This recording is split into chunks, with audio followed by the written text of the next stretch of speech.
అమ్మోరు ఫిబ్రవరి 16 నుండి రాత్రి 7:30 మీ ఈటీవీలో.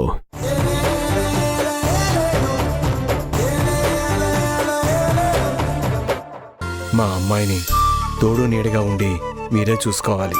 నాన్నా, నేనే ఆయన్ని బాగా చూసుకుంటా. ఇప్పుడు కూడా అల్లరేనా అమ్మా?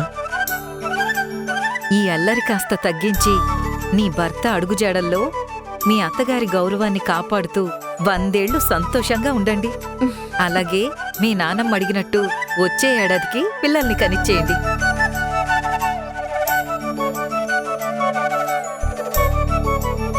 అమ్మా ఇందు, మీ అత్తగారి ఆశీర్వాదం తీసుకోండి. అక్షంతలివమ్మా.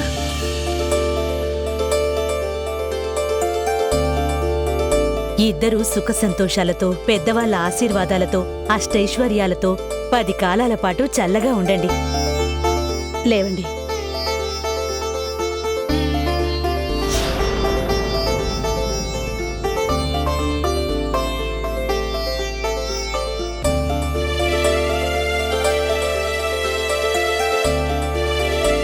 ఇద్దరూ ఆరోగ్యంగా, సంతోషంగా, చల్లగా 100 ఏళ్లు బ్రతకాలి. నా మనవణ్ణి వెధవం చేసి వీడు మంచోడని సర్టిఫికేట్ కొట్టేసి ఇప్పుడు ఆశీర్వాదం అడుగుతున్నాడు. ప్రణయ్, మీ అత్తమామల ఆశీర్వాదం తీసుకో.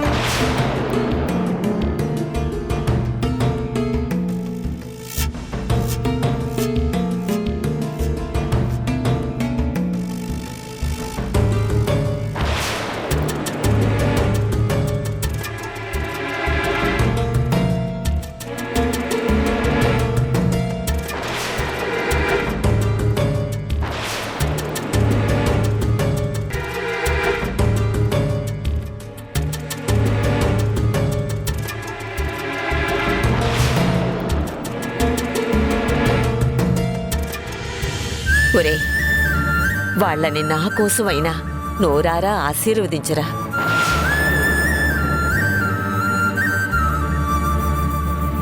తండ్రిగా మీ నాన్నని తలుచుకొనైనా వాళ్ళని ఆశీర్వదించు నాయనా.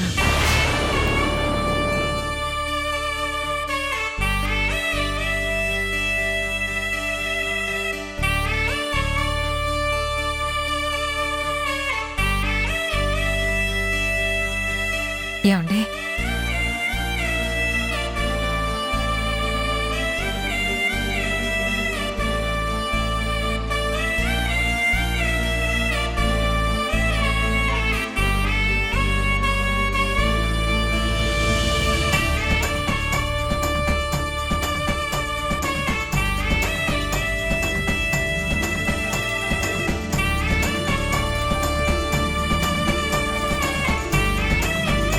వీడికి బాగా పొగరు, ఇంకా అదే పంతంతో ఉన్నాడు. టైం రాని చెప్తా వీడి సంగతి.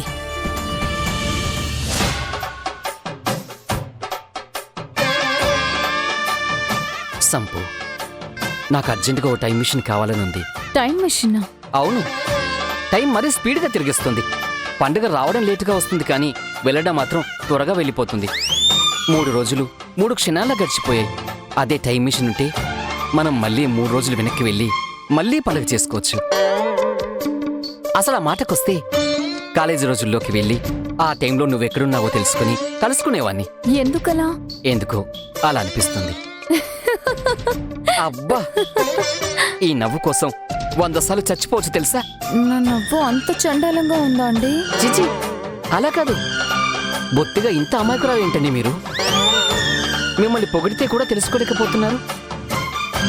నేను రాజుని కాను, రాజ్యాలు లేవు, కానీ ఉండుంటే మీ నవ్వు కోసం రాజ్యాలే రాసిచుండేవాణ్ణి. అబ్బా, ఈ నవ్వు కోసం అయితే పక్క రాజ్యం వాణ్ణి అడుక్కొనైనా రాసి చేయొచ్చు. చెప్పండి. ఎక్కడికి రాను? ఎక్కడికి రాను ఏంటి? మీరే రమ్మన్నారు కదా. నేనెక్కడ రమ్మన్నాను? చెప్పండి అన్నాను. ఆడవారి మాటలకి అర్థాలే వేర్లే అంటారు. పొమ్మంటే రమ్మనే కదా అర్థం. చెప్పండి. ఇదిగో మళ్ళీ రమ్మంటున్నారు. ఓహో, అలాగా? అయితే రండి. మీరు రమ్మంటే రాకుండా ఉంటానా? వస్తా. అయ్యో, మీరు రివర్స్ లో అర్థం చేసుకుంటారుగా. ఒక్కోసారి సరిగ్గానే అర్థం చేసుకుంటానండి. ఇలా మాట్లాడి బుట్టలో పడేస్తారు, జాగ్రత్తగా ఉండాలి అని మా అమ్మ రోజూ చెప్తూ ఉంటుంది. నేను తెలివైన దాన్ని కాబట్టి మీ బుట్టలో పడలేదు. అవును, మీరు చాలా తెలివైన వాళ్ళు. మీరు నా బుట్టలో పడలేదు, నన్నే మీ బుట్టలో పడేశారు. మీరు పడితే పడ్డారు కానీ నేనేం పడలేదు. తన్ని పడేసినా పడేసి తన్నినా రెండూ ఒకటే కదండి. ఏమోనండి, నేనెప్పుడూ తన్నులు తినలేదు. జీవితాంతం మీతో తన్నులు తినడానికి నేను రెడీగా ఉన్నాను. నాతో ఎందుకు తన్నులు తింటారు? నాకేం అర్థం కావడం లేదే. నా బుట్టలో పడిపోయింది కానీ పడిపోయిందని తనకే తెలియడం లేదు. ఏం చేయరా దేవుడా? నాకు అర్థం కాకుండా మాట్లాడి మీరు ఆలోచిస్తారేంటి? అర్థమయ్యేలా చెప్దామని ఆలోచిస్తున్నాను. ఇప్పుడు మన ఇద్దరికి పెళ్ళీడు దాటిపోతున్నా మనకింకా ఎందుకు పెళ్లి కాలేదు? పెళ్లి కాలేదు కాబట్టి.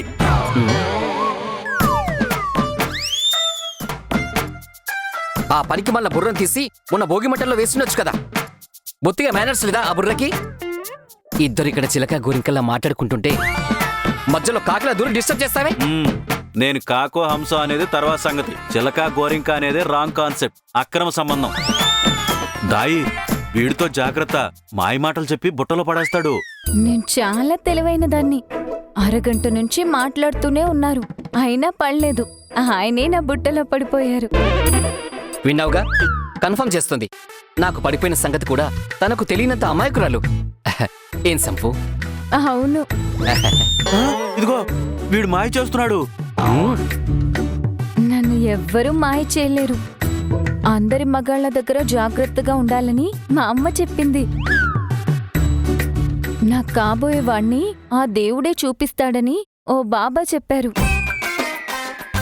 నా కోసం పుట్టిన అతన్ని తెలుసుకోవడానికి పౌర్ణమి రోజున గుడికెళ్తే అక్కడికతను వస్తాడని, కలిసినప్పుడు జరిగే కొన్ని సూచనలు చెప్పారు. ఆ సూచనలు నాకు తెలిస్తే అతనే నాకు కాబోయేవాడు. ఏంటి ఆ సూచనలు? నేను చెప్పను. మరో 3 రోజుల్లో పౌర్ణమి. నాకు కాబోయేవాడు ఈ పౌర్ణమి నాడైనా వస్తాడో లేదో చూడాలి. ఏయ్ రూథా, నేనేరా పౌర్ణమి పెళ్లి కొడుకుని. దొంగ పిల్లి మొహం వేసుకుని పౌర్ణమి పెళ్లి కొడుకు అంటావేంట్రా? పౌర్ణమి కాదు కానీ వెళ్ళి అమావాస్యకి ట్రై చేసుకో. ఏ దయ్యం పిల్ల సెట్ అవుద్ది. రేయ్, పౌర్ణమికి చూపిస్తా నేనేంటో. ఓకే, నువ్వు పౌర్ణమికి చూపించు, నేను సాంప్రదాయిక చూపిస్తా నేనేంటో. సవాలారా సవాల్? రేయ్, ముందు సవాలు సరిగా పరకరా బాబు. శవాల్ శవాలని వినబడుతోంది. వెటకారమా? కాదురా, ఉప్పు కారం. రేయ్ రూథా, ఐ డోంట్ కాథర్.